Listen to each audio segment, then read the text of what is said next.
بسم اللہ الرحمن الرحیم۔ السلام علیکم ورحمۃ اللہ وبرکاتہ۔ بالآخر ایک کے بعد ایک آڈیو لیکس کا اب تانتا بنتا جا رہا ہے۔ پاکستان کے ایوان اقتدار اور کھیل کے اصل کرداروں کی کہانیاں کھلتی جا رہی ہیں۔ پچھلے 75 سال سے جو کچھ پاکستان میں ہوتا رہا اور عوام سے چھپ کر جو بھیانک کام انجام دیے جاتے رہے، اس کا چہرہ اب بے نقاب ہو چکا ہے۔ پاکستان کی عدلیہ اور اسٹیبلشمنٹ کا گٹھ جوڑ اور NRO 2 کے تحت بدنام زمانہ اسحاق ڈار کی واپسی کے بعد اب کون سا بھیانک کھیل شروع ہونے جا رہا ہے؟ بلاول زرداری کی امریکہ میں خفیہ ملاقاتوں کے بعد کراچی میں چینی شہریوں پر کیسے حملہ ہو جاتا ہے؟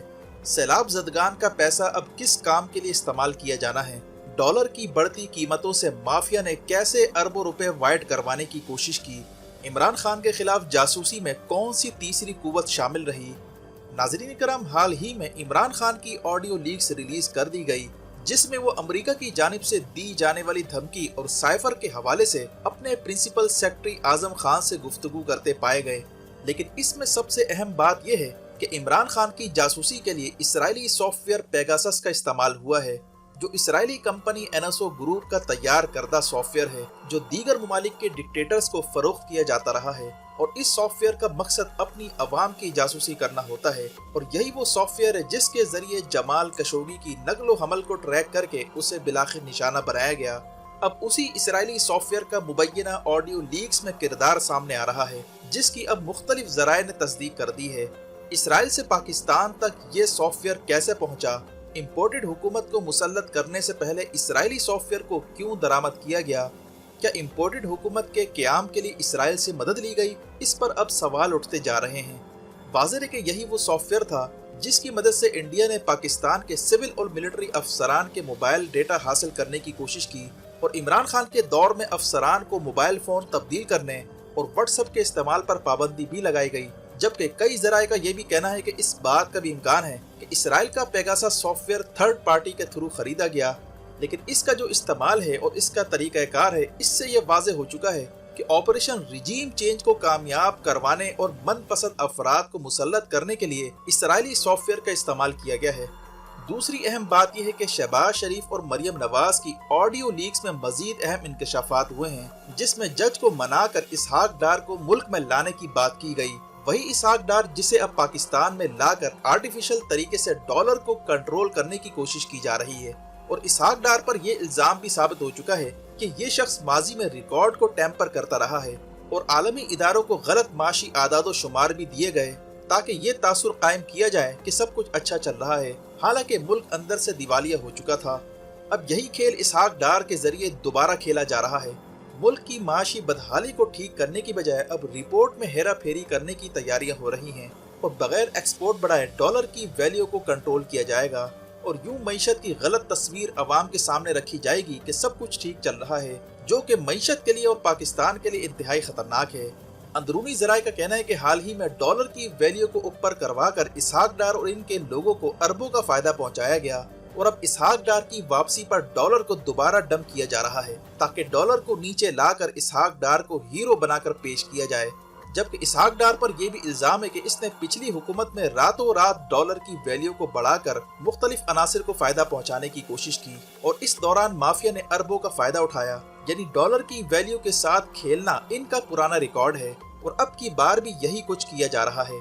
اس کے ساتھ ہی چونکا دینے والی خبر یہ ہے کہ سیلاب زدگان کا پیسہ جو باہر سے ڈالر کی مد میں آ رہا ہے، ان پیسوں کو ڈالر کی ویلیو کو کنٹرول کرنے کے لیے استعمال کیا جا سکتا ہے، اور انہیں فورن انویسٹمنٹ کے طور پر دکھا کر معیشت کے اعداد و شمار کو مزید اچھا کر کے دکھایا جائے گا، اور سیلاب متاثرین کا پیسہ جو باہر سے آ رہا ہے، اس کی بڑی رقم کالے کرتوتوں کو چھپانے کے لیے استعمال کیا جا سکتا ہے تاکہ عمران خان کے بیانیے کا مقابلہ کیا جا سکے۔